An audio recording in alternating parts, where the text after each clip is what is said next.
Friends வணக்கங்க. நம்ம இன்றைக்கி வந்து முக்கணி பாயசம் தாங்க செய்ய போகிறோம். அதுக்கு வந்து 5 பலாசோளம் எடுத்துருக்கு, 2 சின்ன சின்ன மாம்பழம், 3 வாழைப்பழம் எடுத்துருக்கேங்க, 1 கப்பு பாசி பருப்புங்க. அது நெய் விட்டு வந்து நல்லா பச்சை வாசனை போகிற வரைக்கும் நல்லா வறுத்துக்கோங்க. அதுக்கப்புறம் 1 கப்புக்கு 3 கப்பு தண்ணி விட்டு 3 விசில் வச்சு வேக வச்சு எடுத்துக்கோங்க. அதுக்கப்புறம் இந்த பழத்தெல்லாம் வந்து கொஞ்சம் வந்து எடுத்து மிக்ஸி ஜாரில் வந்து அரைச்சி எடுத்துப்போங்க. கொஞ்சம் பழத்தை வந்து நல்லா சின்ன சின்ன பீஸாக கட் பண்ணி வச்சுப்போங்க. அதை வந்து ஒரு பேனில் வந்து நெய் ஊற்றி அதை வந்து இந்த பழத்தெல்லாம் கட் பண்ணி வச்சுருக்கோம் இல்லையா, அந்த பழத்தெல்லாம் வந்து நல்லா கொஞ்சம் வதக்கணுங்க.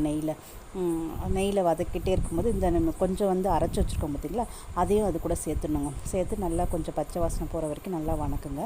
அதுக்கப்புறம் வேக வச்சோம் இல்லையா பாசிப்பயிறு, அதையும் வந்து நல்லா கொஞ்சம் மேஷ் பண்ணி இதில் ஊற்றிடுங்க. ஊற்றி நல்லா கொஞ்சம் வேக விடுங்க. தேவையான அளவு கொஞ்சம் தண்ணி ஊற்றி நல்லா கொஞ்சம் வேக விடுங்க. கொஞ்சம் உப்பு சேர்த்துக்கோங்க, அப்போ தான் டேஸ்ட். பருப்புக்கு 2 கப்பு வந்து வெல்லம் எடுத்துருக்கோங்க. இது வந்து மண்ணெலாம் இல்லாத நல்ல சுத்தமான வெல்லம் தாங்க, அதனால தான் நான் அப்படியே போட்டிருக்கேன். இல்லைனா நீங்கள் வந்து தண்ணியில் வந்து கொதிக்க வச்சு கூட ஃபில்டர் பண்ணி சேர்த்துக்கோங்க.